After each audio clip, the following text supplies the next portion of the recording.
আমি ভাঙ্গাই বলে দিয়া যাই, কবর হাসরের ওয়াজ করতে গেলে এক নাম্বার যদি বাতাবাড়ি এলাকার মধ্যে কোনো সুদখোর থাকে, খোদার কসম সুদখোরের গায়ে ওয়াজটা লাগবে।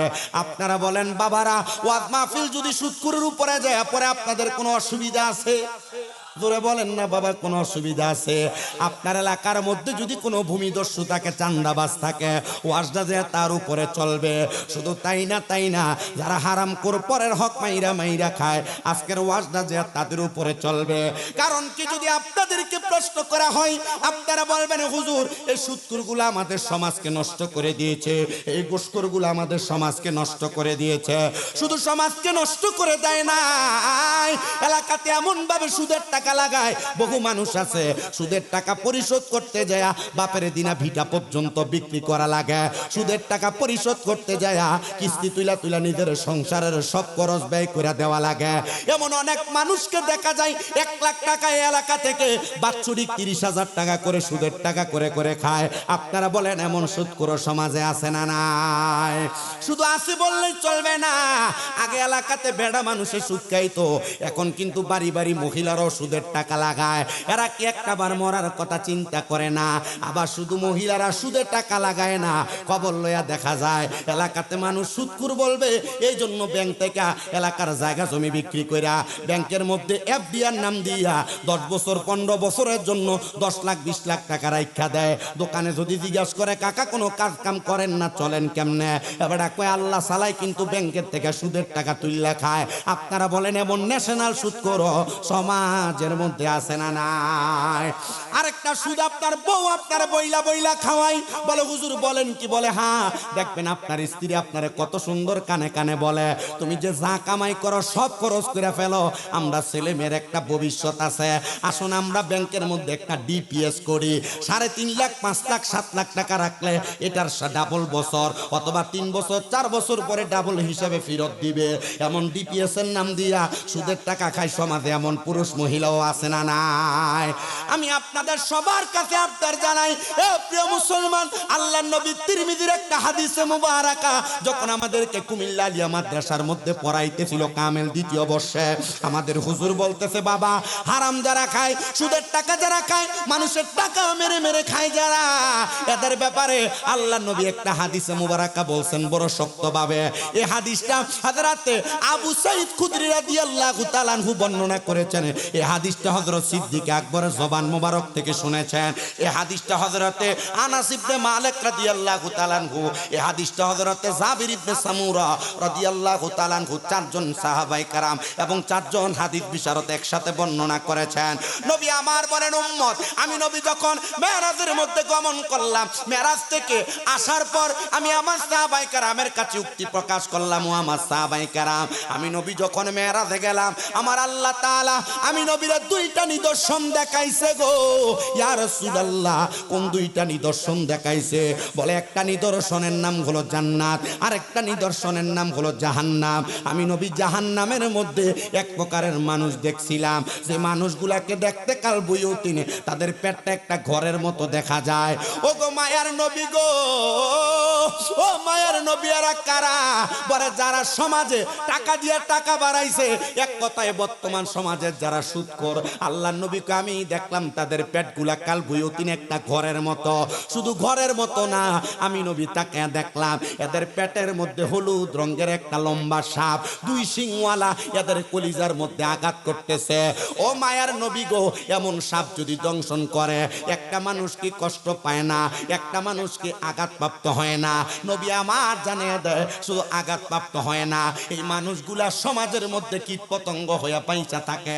মরার সময় এদের কোনো দাম নাই, কবরে কোনো দাম নাই, হাসরে কোনো দাম নাই, মিজানে কোনো দাম নাই, ফুলসেরাতে কোনো দাম নাই। আবার আমাদের সমাজের মানুষ এই সুদখোর ঘুষখোর গুলারে দইরা মসজিদের সভাপতিও বানায়া দেয়। কথা কন্যা আছে না নাই? আমাদের সমাজের মানুষ এই সুদখোর ঘুষখোর গুলারে দইরা নিয়ে মসজিদের সেক্রেটারি বানায়া দেয়। এলাকার সর্দার মাতাব্বরির দায়িত্ব আমাদের সমাজের মানুষ এগুলারে দিয়া দেয়। কথা কন্যা ঠিক কিনা? আরে এত দুঃখ রাখবো কোথায়?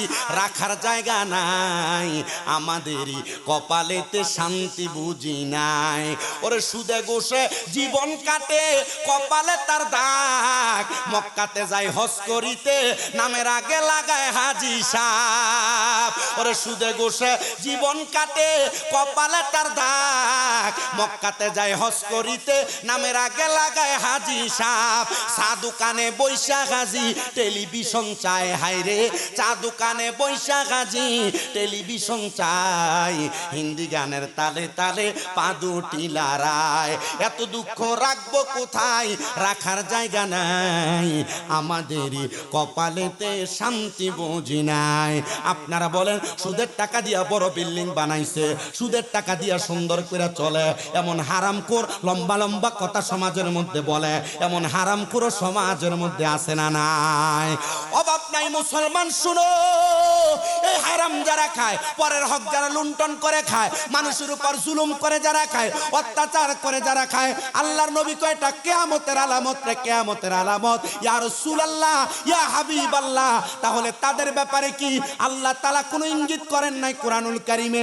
আল্লাহ কোরআনুল কারীমে জানায়া দেয়, বান্দা ওয়ালা তাকুনু কাল্লাযীনা নাসুল্লাহ ফাআনসাহুম আনফুসাহুম উলাইকা হুমুল ফাসিকুন। আল্লাহ জানায়া দেয়, বান্দা ওয়ালা তাকুনু, তোমরা তাদের মতো হয়ো না, কাল্লাযীনা যাহারা নাসুল্লাহ ফাআনসাহুম আনফুসাহুম, যারা নিজের কথা ভুলে গেছে, আমি আল্লাহ তাদেরকে ভুলে রাখছি, উলাইকা হুমুল ফাসিকুন, এরা আর কেউ না, এরা হলো ফাসিক। ইয়া রাসূলুল্লাহ, এরা কারা, এদের পরিচয়টা আপনি দেন না গো নবী, আপনি তো ফাসিক বলেই আল্লাহর কোরআন থেকে জানায়া দিলেন, কিন্তু নবী আমার জানায়া দেয়, হযরত আব্দুল্লাহ ইবনে আব্বাস রাদিয়াল্লাহু তাআলা আনহু হাদিস বর্ণনা করে, বলে আল্লাহর হাবিব ওই ব্যক্তিগুলোর কথা কোরআনুল কারীমের আয়াত ইঙ্গিত করেছে, এরা আর কেউ না, যারা গুনাহ করতে করতে করতে করতে এদের জীবনটা গুনার সাগরের মধ্যে ভাসায়া দেয়, এরা দুনিয়ার চিন্তা করতে করতে আখিরাতের কথা ভুলে যায়, এরা দুনিয়ার চিন্তা করতে করতে কবরের কথা ভুলে যায়, এরা দুনিয়ার চিন্তা করতে করতে হাসর মিজান ফুলসিরাতের কথা ভুলে যায়। ওগো নবী, আপনি তাদের পরিচয় দেন না।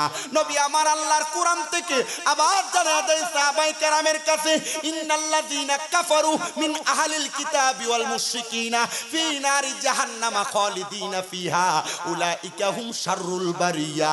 নবী আমার জানায়া দেয় আল্লাহর কোরআন থেকে, নবী বলেন নিশ্চয় যাহারা কুফরি করে এবং আহলে কিতাবের অন্তর্ভুক্ত এবং মুশরিক শিরিক করে, এই তিন প্রকার ব্যক্তিকে আল্লাহ তাআলা ডাইরেক্ট জাহান্নামের খবর দিয়েছে। শুধু জাহান্নামের খবর না, উলাইকা হুম বলে আল্লাহ তাআলা এদেরকে দুনিয়ার সবচাইতে নিকৃষ্ট মানুষের সাথে তুলনা করেছে। ও হুজুর, আপনি একটা বার জানায়া দেন না, আল্লাহ তো কাফেরের কথা বলেছে, আল্লাহ তো আহলে কিতাবের কথা বলেছে, আল্লাহ তো মুশরিকের কথা বলেছে, তাহলে আল্লাহ তাআলা তো এখানে গুনাহগারের কথা বলে নাই। মুসলমান, নামাজ ছেড়ে দাও এক ওয়াক্ত, নামাজ ছেড়ে দাও দুই ওয়াক্ত, এমন ভাবে ছাড়তে ছাড়তে তোমার ছোট ছোট গুনাহগুলা তোমার কখন কুফরি করে কাফের পর্যন্ত বানায় দেয়, তুমি একটা বারো চিন্তা করো না। কারণ যখন কোনো মানুষ ছোট ছোট গুনাহগুলা করে, গুনাহগুলা করার কারণে ওই মানুষটা খতমে ডাইরেক্ট কাফের হয়ে যায় না, ওই মানুষটার ভিতরে সর্বপ্রথম জিন্দিগি ভাব চলে আসে, জিন্দেক থেকে বান্দা আস্তে আস্তে করে ফাসিকে রূপান্তর হয়ে যায়। আর যখন বান্দা ফাসিক হয়ে যায়, তখন বান্দা গুনার প্রতি একবার উদাসীন হয়ে যায়, বারবার বারবার গুনাহ করে, বারবার নামাজ ছেড়ে দেয়, বারবার মিথ্যা কথা বলে, বারবার গালি দেয়, বারবার মানুষের উপর জুলুম করে, বারবার মানুষের উপর অত্যাচার করে। যখন মানুষগুলা জুলুম অত্যাচার গুনাহ বেনামাজি হারামখোর হয়ে যায়, ওই মানুষটার ভিতরে নেফাকি চলে আসে। ওই নেফাকির কারণে বান্দা গুনাহ করতে কোনো দ্বিধা করে না, একটা মানুষকে হত্যা করতে কোনো দ্বিধাবোধ করে না, মানুষের উপর অন্যায় করতে কোনো দ্বিধাবোধ করে না, জুলুম করতে কোনো দ্বিধাবোধ করে না। যখন বান্দার ভিতরে নেফাকিটা এমন ভাবে বান্দাকে পাকড়াও করে, বান্দাকে ধরে ফেলে, বান্দা কাফের কখন হয়ে গেছে বান্দা তখন তার হিসাব দিতে পারে না, বান্দা তার নিজের কথা ভুলে যায়, আল্লাহ তাদেরকে ভুলায়া দুনিয়াতে বাঁচায় রাখে। অনেক মানুষ তো প্রশ্ন করে, হুজুর যারা কাফের, যারা হারাম খায়, যারা পরের হক খায়, আমরা দেখতে পাই এরা খুব ভালো চলে, কিন্তু আমি নামাজ পড়ি আল্লাহ আমারে বালা রাখে না, আমি রোজা রাখি আল্লাহ আমারে বালা রাখে না। মনে রাখতে হবে এই দুনিয়াটা মুমিনের জন্য একবার একটা শস্য ক্ষেত্র, মুমিন বান্দা কষ্ট পাবে, আঘাতপ্রাপ্ত হবে, মুমিন বান্দা অভাবে থাকবে, অনটনের মধ্যে থাকবে, অত্যাচারের শিকার হবে।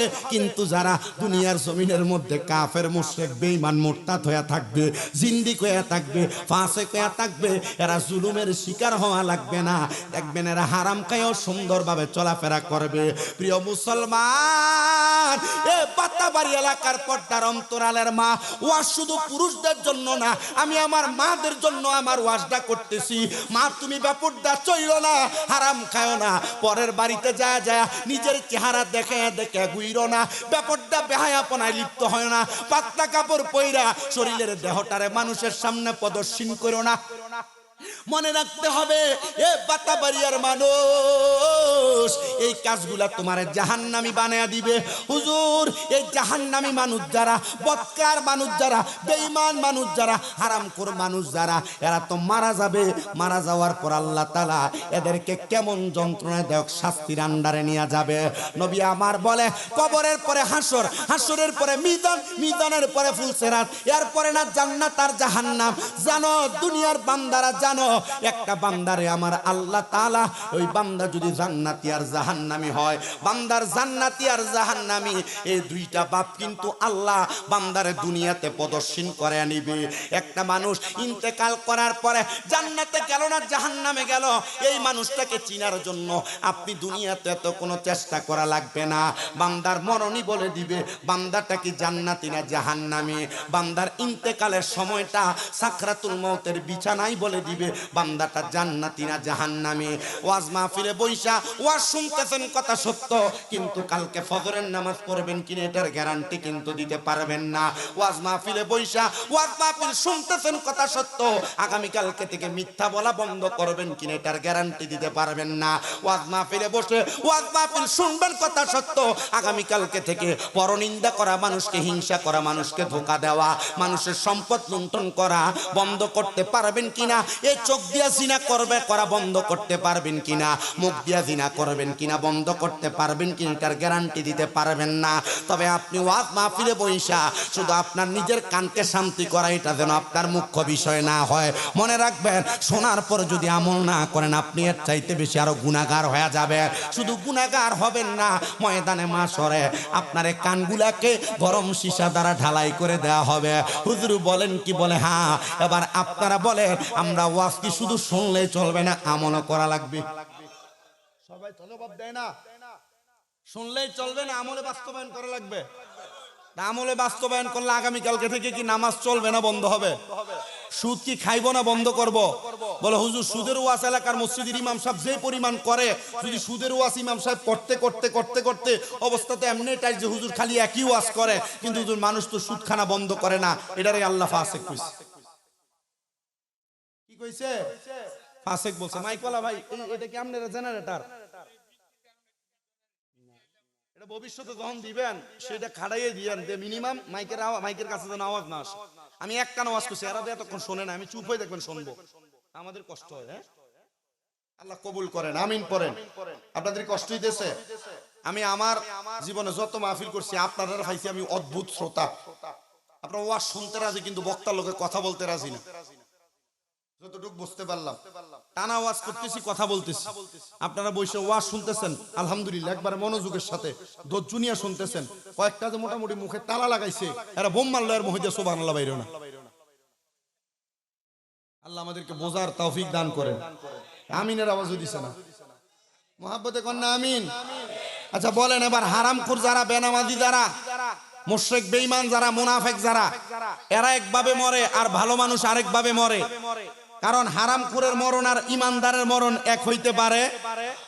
আবারও কয় আসতে, হারামখোরের মরণ আর বেঈমানের ইমানদারের মরণ একরকম হইতে পারে। উদাহরণ আল্লাহ কোরআনে দেয়, লা ইয়াস্তাবি আসহাবুন নারি ওয়া আসহাবুল জান্নাহ, যারা জান্নাতি আর যারা জাহান্নামী তারা একরকম না। আসহাবুল জান্নাতি হুমুল ফাইজুন, যারা জান্নাতি তারা সফল কাম। এবার বলেন, আমরা জান্নাতি হতে চাই কি চাই না? না, আসতে হইছে, জোরে বলেন, চাই কি চাই না? কারা কারা চাই? ডান হাত আল্লাহকে উঠে দেখায় দেন, জবান খুলে মুহাব্বতে।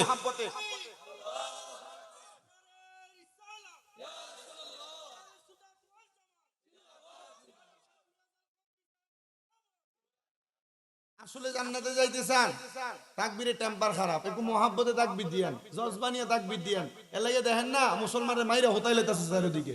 আমরা তাকবীরের তুলনা, তাকবীরের আওয়াজ যদি উঁচু হইতো, মুসলমানের শক্তি তো তরবারি আর তীর না, বললাম না। মুসলমানের তাকবীরের শক্তি হলো আল্লাহু আকবার। আল্লাহু আকবরের শক্তি যে গুরু গোবিন্দ বাদশার বড় রাজপ্রাসাদ শাহজালাল ইয়ামিন আর নাসিরউদ্দিন সিফাসালা কাইত্তিরে ফেলাই দিতে পারে। আমরা আজকে বাতাবেরিয়ার মানুষ আল্লাহু আকবরের আওয়াজ দিয়ে কি আমরা আল্লাহকে খুশি করে তুফানদার উড়াইতাম পারি না? আমরা কারা কারা চাই জান্নাতে যাইতে? ডান হাত সোজা করে তুলে দেখান। আপনারা বসেন না কেন? বসেন না কেন? বসেন না কেন? এখান থেকে যাও।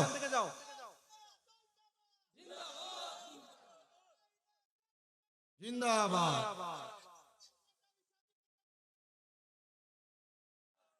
এবার জোরে বলেন মারহাবা। এখন তাইলে আমরা পাইলাম মানুষ কয় প্রকার?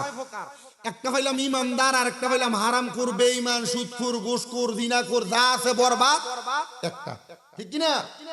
এই যে এক প্রকার মানুষ, এই মানুষগুলার মরণ দেব বড় কঠিন মরণ। এটা কি ইমানদার না বেঈমান, এটার ফয়সালা এটার মৃত্যুর বিছানার ভিতরে শেষ। মারহাবা কয় না? ফয়সালা কোথায় শেষ?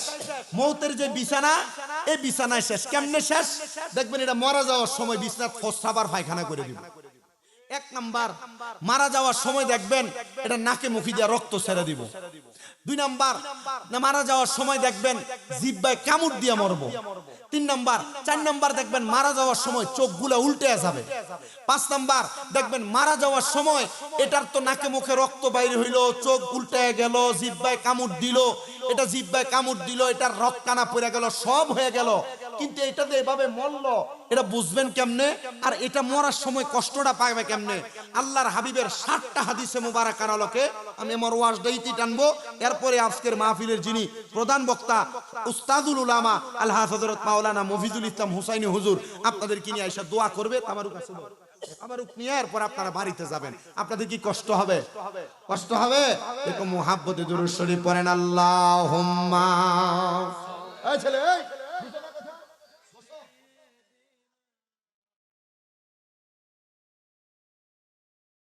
আপনারা বসুন না কেন?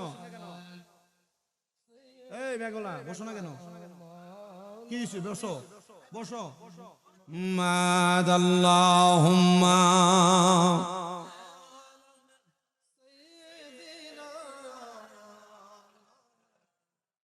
মুহাম্মাদ ওয়া আলা। সাউন্ড আরো ছাড়েন না ভাই, একটু কষ্ট করে। আমার প্রিয় মুসলমানেরা, একটা মানুষ যখন ইন্তেকাল করবে, ইন্তেকাল করার সময় ওই মানুষটার সামনে আমার আল্লাহ তাআলা মালাকুল মাউত আজরাইল আলাইহিস সালাতু ওয়াস সালামকে প্রেরণ করবেন। আজরাইল কিন্তু এমনি এমনি আসবেন না। আল্লাহ তাআলা আল্লাহর নামকানের মধ্যে সাদরাতুল ইয়াকিন অথবা কারো কারো বর্ণনার মধ্যে তওবা নামক একটা গাছ লাগায় রাখছেন, যে গাছের মধ্যে আল্লাহ তাআলা এতগুলা পাতা রেখেছেন। দুনিয়াতে আল্লাহর যতগুলা বান্দা আছে ওই পাতাগুলার মধ্যে আল্লাহ তাআলার প্রত্যেকটা বান্দার নাম লিপিবদ্ধ করা আছে। বান্দার হায়াতের কথা, বান্দার মওতের কথা লিপিবদ্ধ করা আছে। ওই গাছের পাতাটা যখন ঝরে পড়ে যাবে, আল্লাহ তাআলা মালাকুল মাউত আজরাইলকে আদেশ করবে, ও আজরাইল যাও যাও যাও, আমার বান্দার হায়াতের বাজেট শেষ হয়ে গেছে, এই বান্দাটার রূহটারে তুমি কবজ করে নিয়ে আসো। আমার এই বাতাবাড়ি এলাকা, আশেপাশে এলাকার বড়ুরার মুসলমানেরা, এবার বান্দাটা সামনে আজরাইল আলাইহিস সালাতু ওয়াস সালাম এমনি এমনি চলে আসবেন না।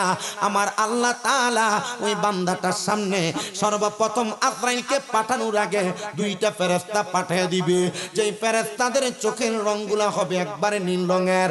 আর আশেক তো কথাটাকে সুরে সুরে লিখতেছে, তওবা নামক গাছটি আছে, পাতায় পাতায় লেখা আছে মানুষের হায়াত। ওরে সেই পাতাটা ঝরে গেলে মৃত্যুর নিশান আসবে চলে, শেষ হইবে তোমাদের হায়াত। পাপী উম্মত কে করিবে পার, পাপী উম্মত কে করিবে পার, কঠিন হাসরের দিনে আখিরি নবীজি বিনে, পাপী উম্মত কে করিবে পার, পাপী উম্মত কে করিবে পার। নবী বলবে আবু বকর তুমি লও দুজকের খবর, উম্মত নিদু জকে যায় আমার। এর মুসলমান, আমার নবী রাহমাতুল লিল আলামিন নবীজি প্রত্যেকটা উম্মতের জন্য সুপারিশের ভাগীদার হবে। কিন্তু আমি যে জায়গায় ছিলাম, আমার আলোচনা আমি সেই জায়গা থেকে এখান পর্যন্ত নিয়ে আসি। আল্লাহর হাবিব বলেন, যখন ওই ব্যক্তিটার সামনে দুইটা ফেরেশতা আগমন করবে, ওই ফেরেশতাদের চোখ হবে একবারে নীল রঙের। যখন একটা জাহান্নামী, একটা বেঈমান, একটা বেনামাজি, একটা হারামখোর বান্দার সামনে যখন ফেরেশতা দুইজন আগমন করবে, আগমন করার সাথে সাথে ওই বান্দাটা যখন ফেরেশতাদের নীল চোখগুলা দেখবে, বান্দা ভয়ে বিছানার মধ্যে প্রস্রাব পায়খানা করে দিবে। ওগো নবী, ও মায়ার নবী রাহমাতুল লিল আলামিন নবীজি, এমন কঠিন যন্ত্রণা, বলে শুধু যন্ত্রণা এই জায়গার মধ্যে না, ওগো নবী আর কোন জায়গার মধ্যে যন্ত্রণা? নবী আমার জানায়া দেয়, উম্মত আমার শোনো, যন্ত্রণাটা আর কোন জায়গায় জানো? এবার আল্লাহ তাআলার দুইজন ফেরেশতা যখন আগমন করবে, তোমার যখন ওযু শেষ হয়ে যাবে, এই টাইমে আমার আল্লাহর ফেরেশতা হযরতে আজরাইল আলাইহিস সালাতু ওয়াস সালাম তোমার সামনে এসে দাঁড়ায়া যাবে। ওযু যদি না থাকে, ঈমান নিয়া ইন্তেকাল করার গ্যারান্টি একবারেই কম। মুসলমান শুনো, অন্তরের কানটা লাগে শোনো। এবার আজরাইল যখন একটা মানুষের সামনে দাঁড়ায়া যাবে, ওই মানুষটার সামনে দাঁড়ানোর সাথে সাথে আজরাইল আলাইহিস সালাতু ওয়াস সালাম বান্দাটা আজরাইলের চোখের দিকে একবার তাকাবে, আজরাইলের চেহারার দিকে একবার তাকাবে। আজরাইলের দিকে তাকায়া আজরাইল বান্দার রূহ নেওয়ার জন্য যখন চেষ্টা করবে, ওই বান্দা আজরাইলকে বলার চেষ্টা করবে, রে আজরাইল, আমার রূহ তুমি এখন কবজ কইরো না। বলে কেন কবজ করব না? বলে আমি মরণের জন্য কোনো প্রস্তুতি গ্রহণ করতে পারি নাই। ওই বান্দা কথাটা বলার আগে বান্দার জিহ্বাটা বান্দার দুই দাঁতের চোয়ালের মাঝখানে কামড় পড়ে যাবে। শুধু তাই না রে মুসলমান, ওই বান্দাটা এবার চোখের ইশারা দিয়া বোঝানোর চেষ্টা করবে, রে আজরাইল, ও আজরাইল, আমার রূহ তুমি এমনে কবজ করবা না। বলে কেন রে? বলে আমি এখনো মরণের প্রস্তুতি গ্রহণ করি নাই। আবার নবী জানায়া দে, উম্মত, হে উম্মতের দল, একটা বান্দার সামনে আজরাইল যখন দাঁড়ায়া যাবে গো, আজরাইলের দিকে তাকায়া আজরাইলের ভয়ঙ্কর চেহারা দেখা বান্দা ভয়ে বিছানার মধ্যে যখন প্রস্রাব পায়খানা করে জিহ্বায় কামড় দিয়া দিবে, ওই বান্দার চোখটা আজরাইলের ভয়ঙ্কর চেহারা দেখা সাথে সাথে বান্দার চোখটা উল্টে যাবে। এবার বান্দা কথা বলতে পারবে না, কোনো দিকে তাকাইতেও পারবে না। হায়রে, যখন বান্দা কথা বলতে পারবে না, চলতে পারবে না, বান্দাটা বিছানায় পড়ে থাকবে। এবার মালাকুল মউত আজরাইল ওই বান্দাটার দিকে আজরাইলের হাতের থাবাটা দিয়া বান্দার বুকের মধ্যে রাখবে। বুকের মধ্যে যখন বান্দারে আজরাইলের হাতের থাবা দিবে, ওই বান্দার ঘাড়ের সাহারকগুলা ঠাস ঠাস করে ছিঁড়ে যাবে, হাতের রগগুলা ছিঁড়ে যাবে, পায়ের রগগুলা ছিঁড়ে যাবে। বান্দা চলাচল করতে পারবে না গো। যখন বান্দাটার এমন কঠিন অবস্থা হয়ে যাবে, ওই বান্দাটার রক্তগুলা চলাচল করতে পারবে না। বান্দাটার নাকের ছিদ্র দিয়া বান্দাটার মুখ দিয়া বান্দার রক্তগুলা বের হয়ে যাবে। হায়রে, একটা বান্দার যখন এমন অবস্থা হয়ে যাবে, আফসোস করবে বান্দার পরিবার কোনো কিছু করতে পারবে না। বান্দার রূহটা যখন এবার কবজ করা হবে, বান্দার রূহটা কবজ কইরা আজরাইল যখন নিয়ে যাবে, বান্দার রূহটারে প্রশ্ন করবে, আজরাইল রে, আমার কেন এত তাড়াতাড়ি নিয়ে যাও? বলে কেন? তোমার শেষ মাকাম যে জায়গায়, তোমার সেই জায়গায় পৌঁছায়া দিব। হায়রে মুসলমানেরা, যখন বান্দাটারে সেই জায়গার মধ্যে নিয়ে যাওয়ার জন্য আজরাইল নিয়ে যাবে, রূহটা ডাক দিয়া বলবে, আজরাইল, তুমি যদি জানতা আমার আল্লাহ তাআলা আমার জন্য কত যন্ত্রণাদায়ক শাস্তি রেডি করে রাখছে, তাহলে আমার এত তাড়াতাড়ি নিয়ে যাইতা না। হায়রে আমার বাতাবাড়িয়ার বাবারা, এবার বান্দারে নিয়ে যাওয়া হবে। নিয়ে যাওয়ার সময় আজরাইল আলাইহিস সালাতু ওয়াস সালাম ওনার নাকের মধ্যে এমন ভাবে একটা কাপড় দিয়ে চাপ দিয়ে রাখবে, আজরাইলে বান্দার রূহটা নিয়ে প্রথম আসমানে চলে যাবে। আসমানের দরজার মধ্যে 19 জন করে ফেরেশতা দাঁড়ায় থাকবে, ফেরেশতারা দাঁড়ায়া ওই বান্দার দিকে থু নিক্ষেপ করবে। ও নবীজি, কেন এমন কষ্ট দেওয়া হবে, কেন বান্দারে থুতু দেওয়া হবে? বলে আজরাইল তাদেরকে প্রশ্ন করবে, আজরাইল বান্দা তো ইন্তেকাল করেছে, বান্দার রূহ কবজ করা হয়েছে, এখন কেন বান্দার দিকে তোমরা থুতু নিক্ষেপ করো? তারা জবাব দিবে, অন্য কোনো কারণে থুতু নিক্ষেপ করি না, কারণটাকে একবার বলো না। বলে বান্দা দুনিয়াতে গুনাহ করতে করতে বান্দার রূহটা একটা দুর্গন্ধযুক্ত রূহ হয়ে গেছে, এই জন্য বান্দার দিকে আমরা থুতু নিক্ষেপ করি, বান্দার রূহের দুর্গন্ধ আমরা সহ্য করতে পারি না। ও আজরাইল, তুমি কেন নাকের মধ্যে কাপড় লাগাইলা? আজরাইল জবাব দেয়, এই কারণে আমি নাকে কাপড় লাগাইলাম। বলে আবার বান্দার ঠিকানা কোথায়? বান্দাটারে নিয়ে ডান দিকে যাওয়া যাবে না, বাম দিকে যাওয়া যাবে না, সামনে পেছনে কোনো জায়গায় যাওয়া যাবে না। বান্দার ঠিকানা হলো একটা, ওই ঠিকানা হলো জাহান্নাম। ও আজরাইল, ওই বান্দাটারে কি অবশ্যই জাহান্নামে দেওয়া হবে? নবী আমার জানায়াতে উম্মত, হ্যাঁ, বান্দাটারে জাহান্নামের মধ্যে দেওয়া হবে। ও মায়ার নবী, রাহমাতুল লিল আলামিন নবীজি, জাহান্নামের মধ্যে বান্দা কতদিন পর্যন্ত থাকবে? নবী আমার জানায়া দেয়, সর্বনিম্ন একটা জাহান্নামী বান্দারে যখন জাহান্নামের মধ্যে ফেলা হবে, একটা জাহান্নামী বান্দা কমপক্ষে 3000 বছর জাহান্নামের আগুনে জ্বলা লাগবে। প্রিয় মুসলমান, 3000 বছর জাহান্নামের আগুনে কেমনে থাকবেন, কিভাবে থাকবেন? আপনি একটা বার চিন্তা করে দেখেন না। হুজুর, 3000 বছর জাহান্নামের আগুনে একটা বান্দাকে যখন রাখা হবে, ওই বান্দাটা কেমনে থাকবে? নবী আমার জানায়া দেয়, আমার আল্লাহ তাআলা ওই জাহান্নামের আগুনটার 3টা অবস্থা রাখবে। আল্লাহ তাআলা 3টা ভাগে ভাগ করে দিয়ে জাহান্নামের আগুনটারে সর্বপ্রথম লাল রঙের আগুন বানায়া বান্দার দেহটারে জ্বালায়া পুরে আঙ্গার করে দিবে। বান্দার দেহ জ্বলবে, বান্দার শরীরের গোশতগুলা ঝরে ঝরে পড়ে যাবে। আবার আল্লাহ ফায়াকুন বলে বান্দার দেহ বানায়া দিবে। হায় রে মুসলমান, আবার জ্বালাইবো, আবার পুরাইবো, আবার দেহ বানাইবো। এমন কষ্ট,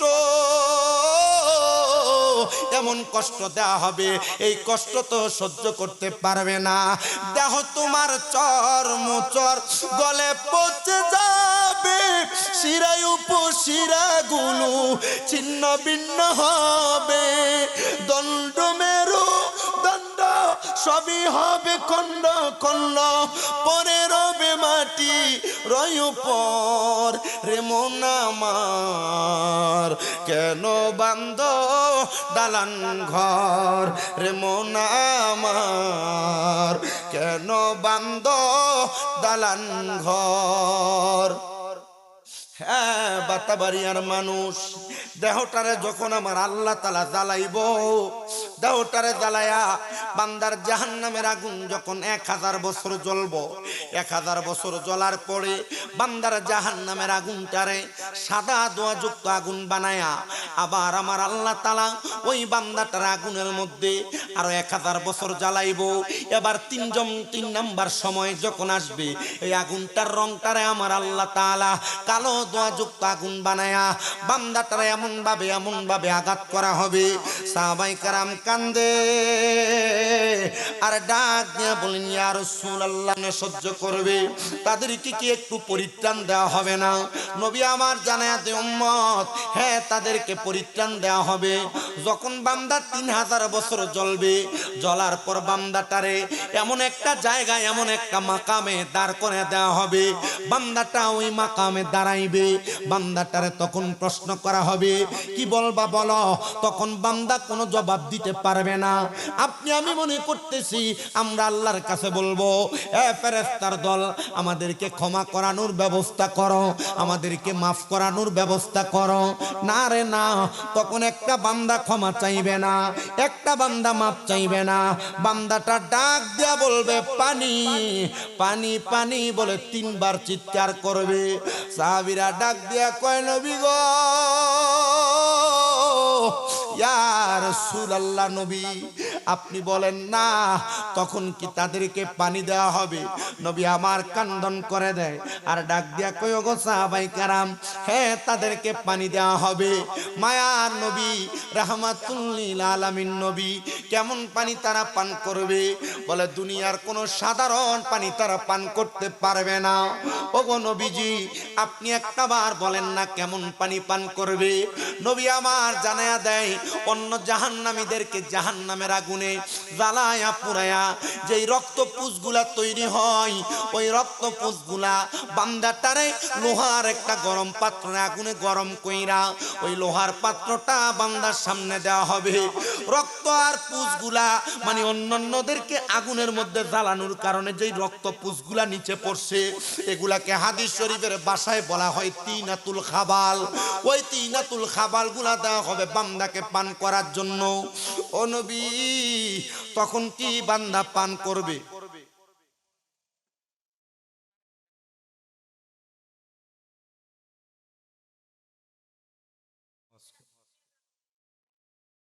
সবাই মোহাব্বতে দুরূদ শরীফ পড়েন, আল্লাহুম্মা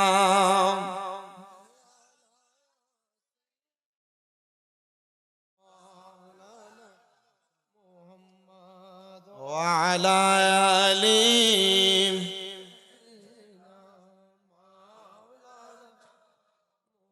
দিবানিশি কান্দরে মন গুনাহ মাফের লাগিয়া,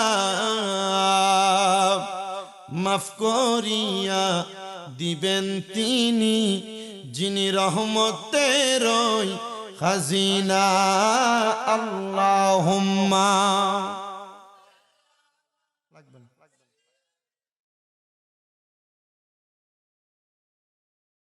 মুহাম্মাদ ওয়া আলা সাইয়্যিদিনা।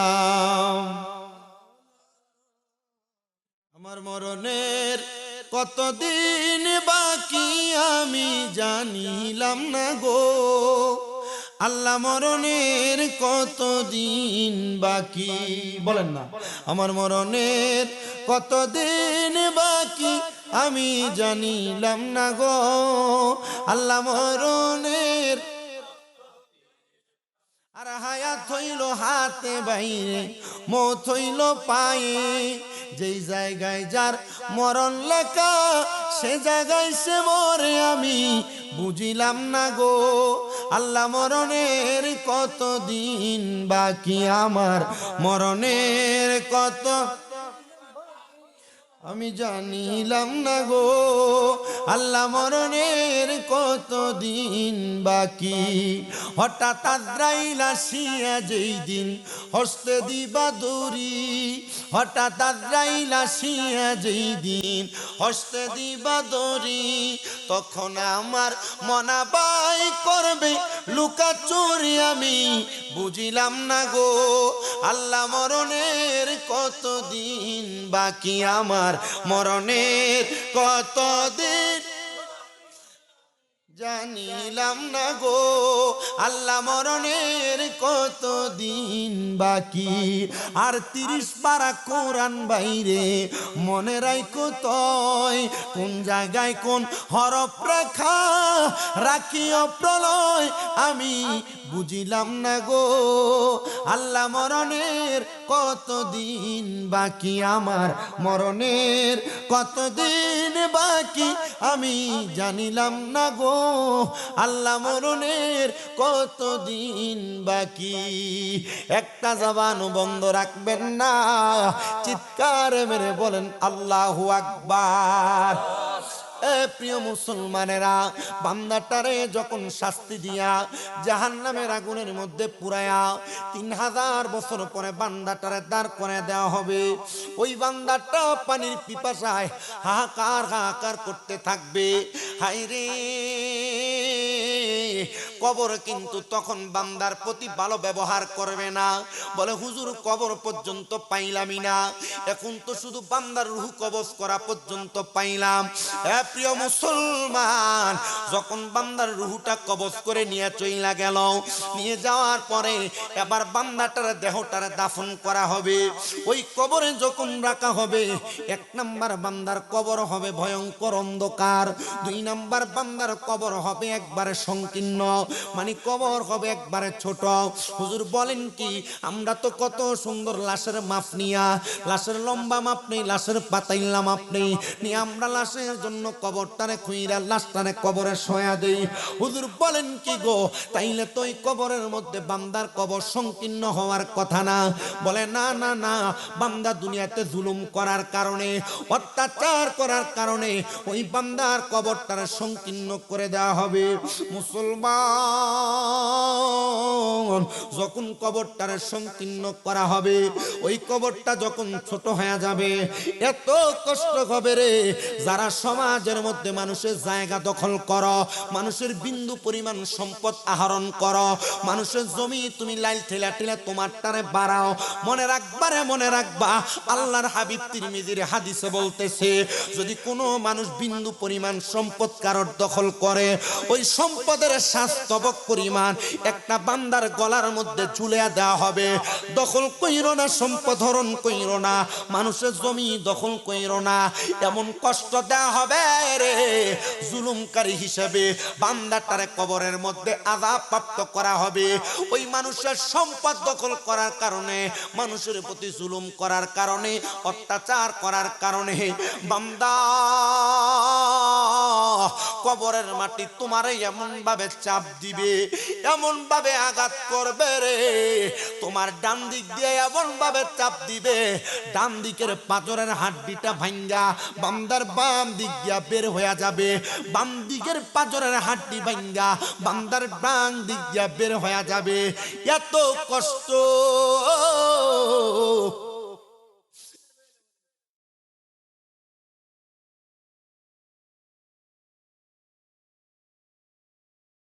এত কষ্ট ওই বান্দা কেমনে সহ্য করবে রে? ওই বান্দা শুধু কষ্ট সহ্য করবে না, আল্লাহর হাবিব মুহাম্মদুর রাসূলুল্লাহ সাল্লাল্লাহু আলাইহি ওয়াসাল্লাম নবী আমার জানায়া দেয়, ওই বান্দাটারে কবরের মধ্যে বিনা সওয়ালের জবাবে ওই বান্দাটারে ডাইরেক্ট হাসরের ময়দানে উপস্থিত করবে। মনে রাখতে হবে, এ বরুণা এলাকার বাতাবাড়িয়ার মানুষ, হাসরের ময়দানের পরিচয় আপনারা সবাই দিমাগে রাখবেন। বলে হুজুর কেমন, একটা বার জানাইয়া দেন না। নবী আমার জানাই, হাসরের ময়দানটা একবারে তামার জমিন, শুধু তামার জমিন না, হাসরের ময়দানে নামাজি বেনামাজি, রোজাদার বেরোজদার, হালাল কোর হারাম কোর সব শ্রেণীর মানুষ উপস্থিত হওয়া লাগবে। হাসরের ময়দানটা এমন উত্তপ্ত গরম হবে রে, প্রত্যেকটা মানুষের মাথার এক বিগত উপরে মানুষের সূর্য থাকবে একটা দুইটা না, 12টা সূর্যের তাপ দেওয়া হবে। শুধু 12 সূর্যের তাপ দেওয়া হবে না গো, 12 সূর্যের তাপ শুধু দেওয়া হবে না, ওই মানুষগুলা হাসরের ময়দানে নামাজি বেনামাজি উলঙ্গ অবস্থায় হাসরের ময়দানে উঠে যাবে। ওগো নবী, মানুষগুলা কি একজন আরেকজনের দিকে তাকাবে না? ভাইজান, এই বড় ভাই, এটা যেমনে আছে এখন এমনি চলবো, কেউ যাওয়ার দরকার নাই। এখন যেভাবে আছে আর ভালো হইতো না বাইরে, আমি বুঝতেছি আমার কলজা ছিঁড়া দিতেছে, 3 মাহফিলের কষ্ট হইতেছে আমার। সব ঠিক আছে, মিশিংও নতুন, কিন্তু স্যার কেন সাউন্ড উঠতেছে না এটা আমি বুঝতেছি, আমার খুব কষ্ট হইতেছে। আমি বুঝতেছি আপনাদের বিষয়, আমরা বুঝি, আমার যে ফলাফল এনে বসে রয়েছে এরাও বোঝে, আমি কষ্ট করতেছি, আমি তো ওয়াজ করতেই তো না আমার।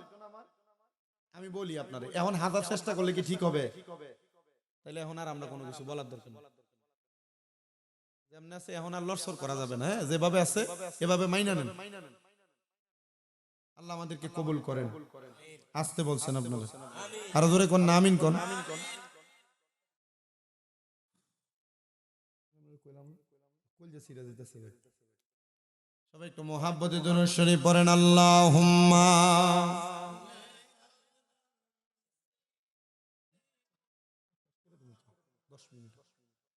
ওয়া আলা আলি সাইয়্যিদিনা মোহাব্বতে আল্লাহুম্মা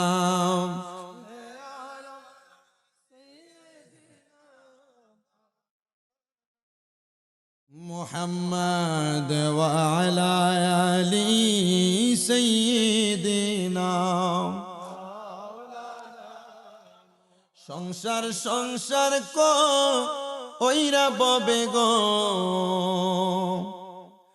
করলি না বন্দেগি কিভাবে কাটা আইবি মনরে কবরের জিন্দেগি রে বলেন না ওরে জীবন গুনাই গুনাই গায় এলো রে হাই রে ওরে জীবন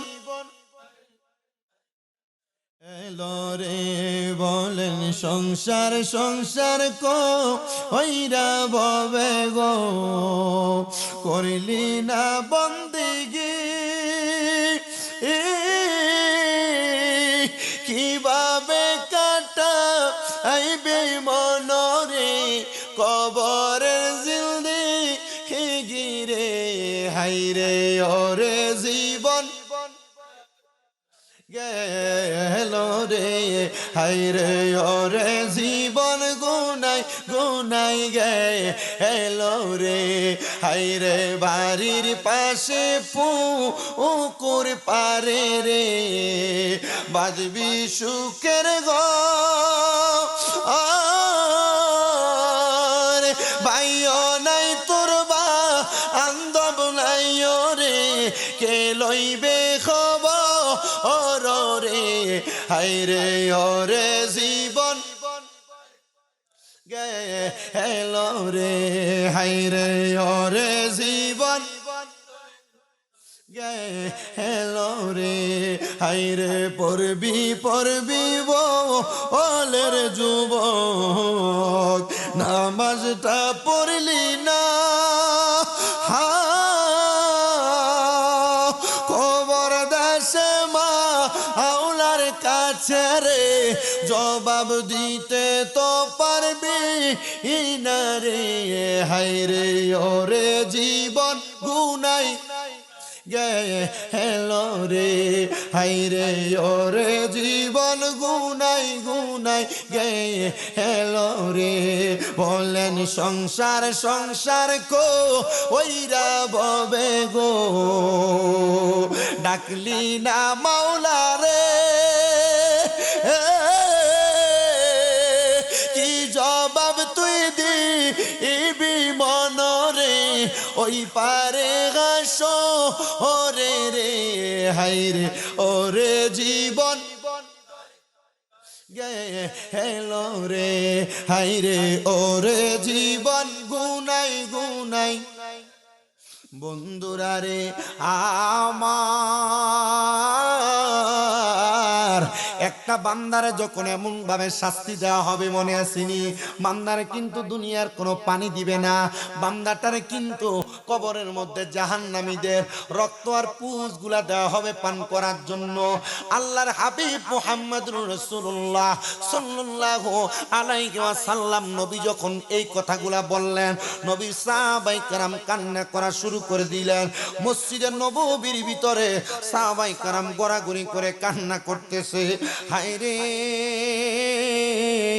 যখন এমন ভাবে কান্না করে আমার নবী চোখ মুবারকের পানিগুলা ছাইরা দেয় কান্দে আর ডাক দিয়ে কয় সাহাবীরা মৌতের কথা স্মরণ করে তোমরা এমন ভাবে কান্না করবা আমি নবী তোমার উম্মতের মাঝে এমন খাসিয়ত এমন আখলাকের কথা স্মরণ করেছি আর চিন্তা করেছি ও নবী কোন কথাটা বললেন নবী আমার জানায়া দেয় আমার উম্মতেরা যদি এমন মরণের কথা শোনার পর তারা যদি যদি দৈনিক কমপক্ষে 20 বার মরার কথা স্মরণ করে, মরার কথা স্মরণ করার কারণে ওই দিন যদি ওই উম্মতটা মারা যায়, তাহলে আমার আল্লাহ তাআলা ওই ব্যক্তির আমলনামার মধ্যে, ওই ব্যক্তির আমলনামার মধ্যে একটা শহীদের মর্যাদার মৃত্যু দান করে দিবে। এ প্রিয় মুসলমান, আল্লাহর হাবিবে সাহাবায়ে কেরাম বলে, ইয়া রাসূলুল্লাহ, মায়ার নবী গো, এমন কষ্ট তো আপনার উম্মত সহ্য করতে পারবে না। নবী গো, আপনি বলেন না আপনার উম্মত গুলারে এই কারণে এত কঠিন শাস্তি দেওয়া হবে, কিন্তু যারা নামাজি, কিন্তু যারা মুমিন, কিন্তু যারা মুত্তাকি, কিন্তু যারা ফরেজগার, কিন্তু যারা সলে মুসলে বান্দা, মুসলে উম্মত, ওই উম্মত গুলার কেমন কষ্ট দেওয়া হবে। নবী আমার মুস্কি মুস্কি হাসেন আর ডাক দিয়ে কয়, না, এমন কষ্ট তো দেওয়া হবে না। নবী গো, কেমন কষ্ট দেওয়া হবে? আমার নবী কয়, মুমিন তো মরণের কষ্ট টের পাবে না। ইয়া রাসূলুল্লাহ, তাইলে মুমিনের বড় দাম, মুমিনের বড় সম্মান, মুমিনের বড় ইজ্জত, মুমিনের বড় মর্যাদা। হ্যাঁ হ্যাঁ হ্যাঁ, মুমিনের বড় সম্মান আর মর্যাদা, ইজ্জত আছে। এ প্রিয় মুসলমান সুন্নিরা, আমরা সুন্নিদেরকে বেদাতি, আমরা সুন্নিদেরকে বাতিল, আমরা সুন্নিদেরকে ফাসিকি কত রকমের মন্তব্য করা হয়। এ সুন্নি, তুমি কেন বেদাতি? বলে, আমি নবীরে দাঁড়ায় সালাম দেই, এই জন্য আমি বেদাতি। আমি নবীরে নূর মানি, এই জন্য আমি বেদাতি। আমি নবীর উপরে হাজের নাজের আকীদা রাখি, এই জন্য আমি বেদাতি। আমি নবীকে গায়েবের খবর দেনেওয়ালা বলি, এই জন্য আমি বেদাতি। আমি মরার পরে, আমরা জানাজার পরে দোয়া করি, এই জন্য আমরা বেদাতি।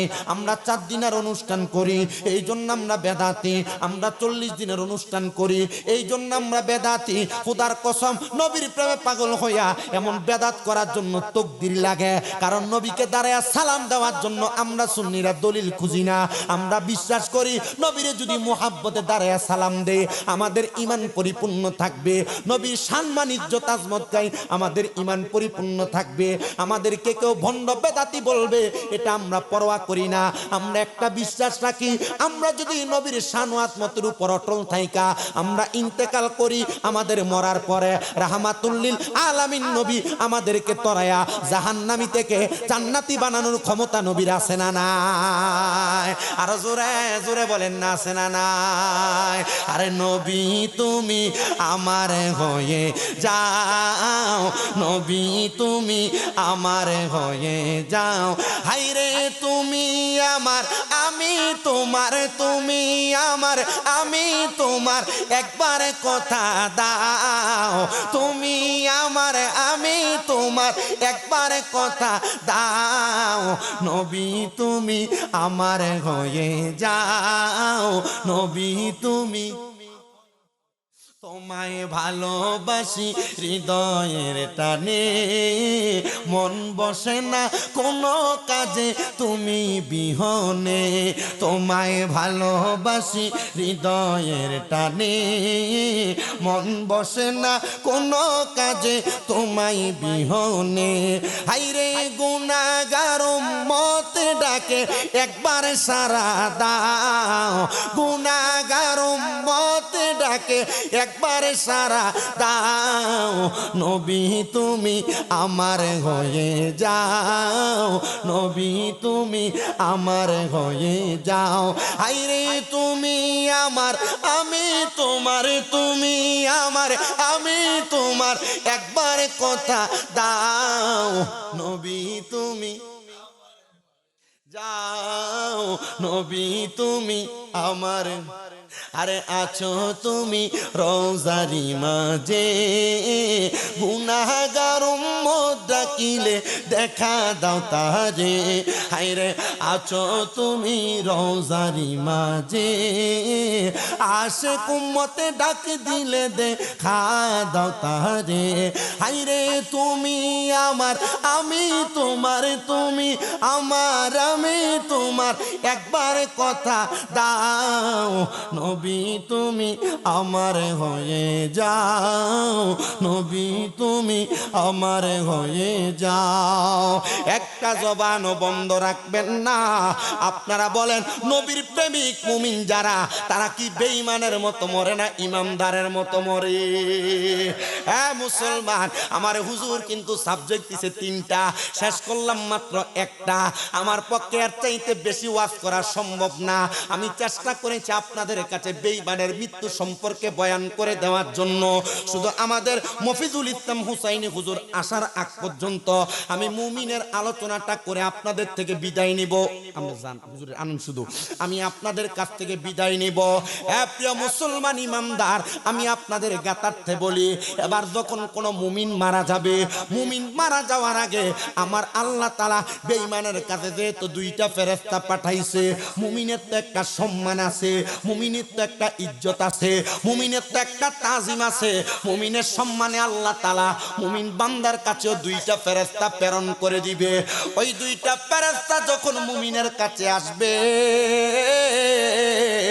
মুমিনের কাছে আসার সাথে সাথে ওই দুইজন ফেরেশতা একজন মুমিনের মাথার কাছে বসবে, আরেকজন মুমিনের নাকের আগার কাছে বসবে। বৈশা বৈশা বান্দার মৃত্যুর পহর গণবে। আর মুমিন বান্দা মরার কথা তো স্মরণ করে, মুমিন বান্দা সর্বদা মরার জন্য প্রস্তুত থাকে। হাইরে আমার বাতাবাড়ি এলাকার মানুষ, হাইরে আমার এই বরুণা এলাকার মানুষ, হাইরে আমার পর্দার অন্তরালের মা ও আম্মুজিরা, তোমরা মুমিন হইতে পারছো কিনা চিন্তা করে দেখো। 5 ওয়াক্ত নামাজটা ঠিকমতো পড়ো কিনা চিন্তা করে দেখো। তাহাজ্জুদের নামাজটা ঠিকমতো পড়ো কিনা চিন্তা করে দেখো। নবীর দুরূদ বেশি করে পড়ো কিনা চিন্তা করে দেখো। নবীর রওজা যাওয়ার জন্য মন কান্দে কিনা চিন্তা করে দেখো। নবীকে দেখার জন্য মন কান্দে কিনা চিন্তা করে দেখো। মা গো, মনের ভিতরে যদি এমন ইস্তিহা কাজ করে, তাইলে মনে করবা তুমি মুমিন, তাইলে মনে করবা তুমি মুত্তাকি। যদি তুমি বেপরদা চলো, তোমার মাঝে মুমিনের খাসিয়ত নাই। যদি তুমি ঝগড়া ফাসাদ গালিগালাজ নিয়ে লিপ্ত থাকো, তাইলে বুঝবা তোমার মাঝে মুমিনের কোনো খাসিয়ত নাই। যদি দেখো গান বাজনা শুনতে তোমার ভালো লাগে, তোমার মাঝে মুমিনের কোনো খাসিয়ত নাই। এই আমার বাতাবাড়ি এলাকার আম্মুজিরা, আমি তোমাদের পায়ে হাত দিয়া করি গো মা, আমি চাই না বাতাবাড়িয়ার কোনো মহিলা দুজকে যাক, আমি চাই না বরুড়ার কোনো মহিলা দুজকে যাক, আমি চাই না এই এলাকার কোনো মহিলা দুজকে যাক। যদি আল্লাহর জান্নাতের মধ্যে বাড়ি ঘর বানাইতে চাও, যদি মুমিন হইয়া মরতে চাও, কষ্ট না পাইতে চাও, তাইলে নামাজি হইয়া যাও, পর্দাশীল হইয়া যাও। গালিগালাজ বন্ধ করো, অভিশাপ দেওয়া বন্ধ করো, পরের হক খাওয়া বন্ধ করো, স্বামীর অবাধ্য হওয়া বন্ধ করো, শ্বশুর শাশুড়ির উপর অত্যাচার করা বন্ধ করো। 5 ওয়াক্ত নামাজের পাশাপাশি তাহাজ্জুদ গুজারি হও। সোমবার বৃহস্পতিবার পারলে মাসে মাসে বেশি বেশি করে আইয়ামে বিদের রোজাগুলা রাখবা। দেখবা গো মা, তোমাদের সম্পদের চিন্তা করা লাগবে না, টাকার চিন্তা করা লাগবে না, সন্তান সন্ততির রোগ বালা মুসিবত মাপের জন্য চিন্তা করা লাগবে না। আল্লাহ তাআলা অটোমেটিকলি বরকত দান করে দিবে। আপনারা বলেন, যতগুলা বরকতের কথা বললাম, আমার আল্লাহ চাইলে বান্দারের সবগুলা বরকতের অধিকারী বানানোর ক্ষমতা আমার আল্লাহর আছে না নাই? হে মুসলমান ইমানদার, আমি ইমানদারের মৌতের কথা বর্ণনা করতে লাগছিলাম। একটা মুমিন বান্দা ইন্তেকাল করার আগে ফেরেশতা আসে কয়জন? জোরে কয় না কয়জন? ওই বান্দাটার সামনে যখন ফেরেশতা আগমন করবে, হাইরে মুমিন বান্দাটার সামনে ফেরেশতাটা আগমন করার সাথে সাথে এবার আমার আল্লাহ তাআলা আজরাইলকে আদেশ করবে, আজরাইল যাও যাও যাও, মুমিন বান্দার কাছে চইলা যাও, বান্দার রূহটা তুমি আবার কবজ করো। আজরাইল মুমিন বান্দার কাছে একবার, দুইবার, তিনবার না, 4 বার বান্দার রূহটা কবজ করার জন্য আসবে। আমি যেই ওয়াজটা করতেছি আপনারা একটু মনোযোগ দিয়ে শুই না দেখেন না বাবা। একটা মুমিনের কাছে আজরাইল আসবে 4 বার, কিন্তু রূহ নিতে পারবে না। আরে আজরাইলকে বাধা দিয়া রূহ নিতে বাধা দিবে এমন শব্দ দুনিয়ার কোন প্রধানমন্ত্রী, মন্ত্রী, মিনিস্টারের নাই, দুনিয়ার কোন মেম্বার, চেয়ারম্যানের নাই। কারণ আজরাইল তো আজরাইল, যে আজরাইল দুনিয়া থেকে মাটি নেওয়ার জন্য আল্লাহ হযরতে জিবরাইল, মিকাইল, ইসরাফিল ফেরেশতারে পাঠাইছে। 3 জন ফেরেশতা মাটি নিতে পারে নাই। আজরাইল একটা খাপলা দিয়া 40 মণ মাটি দুনিয়া থেকে নিয়ে গেছে। এই আজরাইলের এত ক্ষমতা, আল্লাহ তাআলা আজরাইলের নামটা তখন রাখছে মালাকুল মাউত, মানে হলো মৃত্যুর ফেরেশতা। আজরাইল তখন থেকে মানুষের রূহ হরণ করার অধিকার পাইছে। প্রিয় মুসলমান ইমানদার, পর্দার অন্তরালের মা, একটা জবানও বন্ধ রাখো না, মুহাব্বতে সব সময় ইস্তেগফার কইরো, আল্লাহর কাছে গুনাহ ক্ষমা প্রার্থনা কইরো। দুনিয়ার ব্যভিচারের মধ্যে লিপ্ত হয়ো না, গুনার কর্মকাণ্ডে লিপ্ত হয়ো না, আল্লাহ তাআলার ইবাদত থেকে দূরে সরে যাও না। মনে রাখবা, আল্লাহ তাআলার ইবাদত থেকে দূরে সরে গেলে তোমাকে দুনিয়ার সব বিপদ পাকড় করবে, সব মুসিবত পাকড় করবে, সব রোগ পাকড় করবে। বন্ধুরে